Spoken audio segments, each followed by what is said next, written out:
मित्रों का बहुत बहुत स्वागत है। मित्रों, आज के वीडियो में हम डिस्कस करेंगे किडनी की बीमारी ना हो।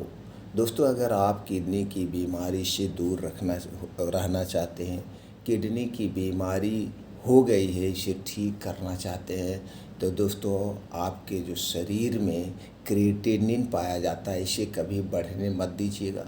हमारे शरीर में क्रिएटिनिन बढ़ने के कारण किडनी से संबंधित बीमारियां होती हैं, जैसे किडनी फेल होना, यूटीआई की प्रॉब्लम, तरह तरह की प्रॉब्लम होती है। दोस्तों, ये क्रिएटिनिन क्या होता है? क्रिएटिनिन अगर बढ़ गया है तो उसके लक्षण क्या हैं?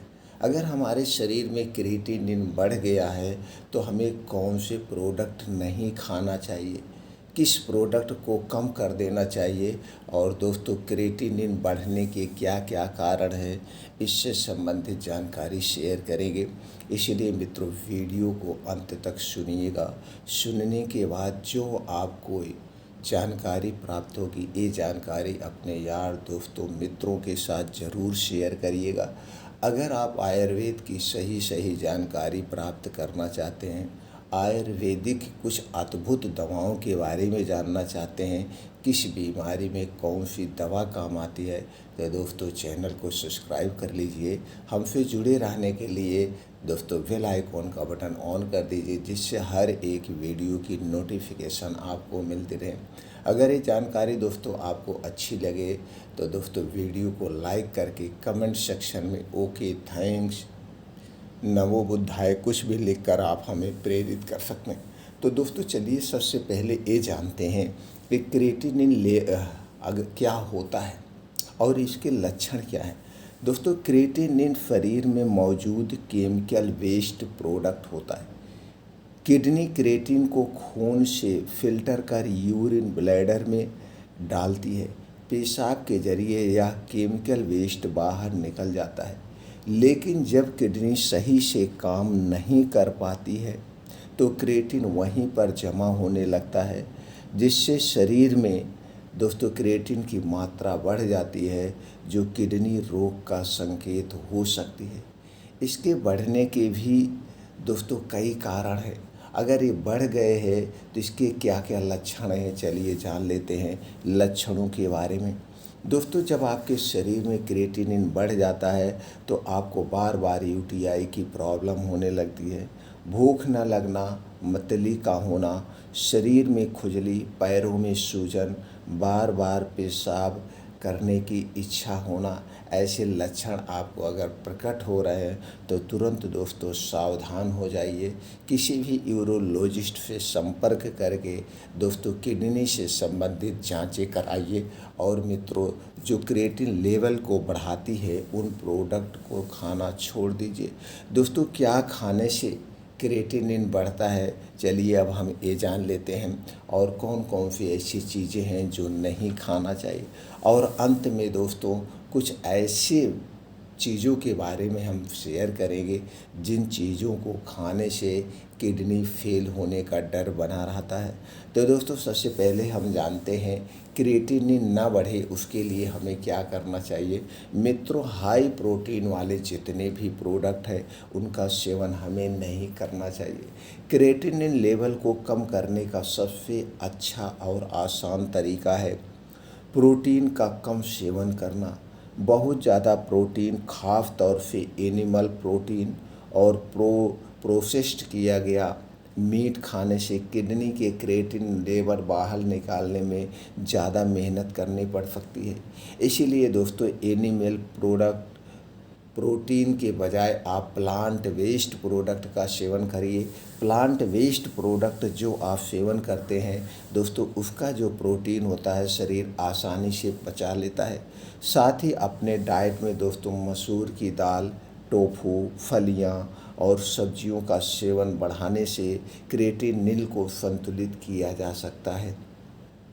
दोस्तों, खराब किडनी के फंक्शन वाले लोगों को अपने डेली जो प्रोटीन पर खा रहे हैं उस पे ध्यान देना चाहिए। अगर आपका क्रिएटिनिन लेवल बढ़ा हुआ है तो आप 45 ग्राम से ज़्यादा प्रोटीन मत लीजिए, इससे कम ही प्रोटीन लीजिए।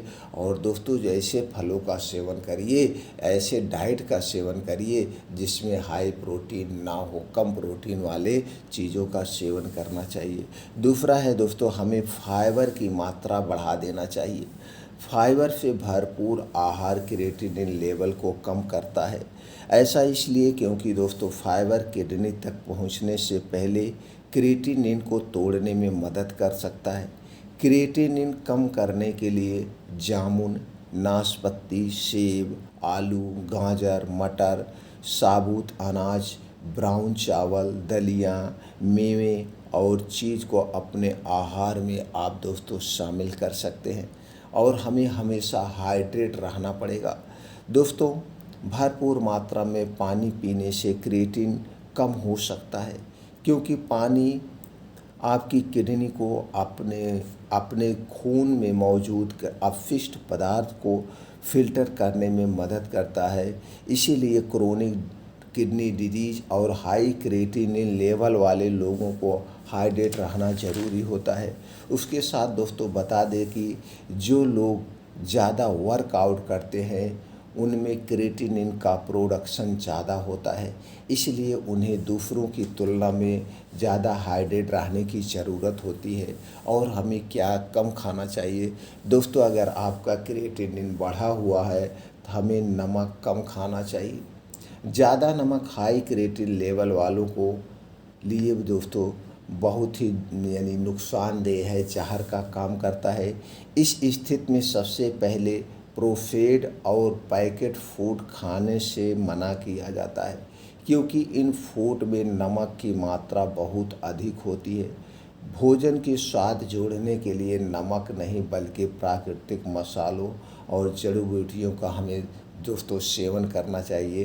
नमक का प्रयोग कम करना चाहिए, इससे क्रिएटिनिन लेवल बैलेंस करना आसान हो जाता है।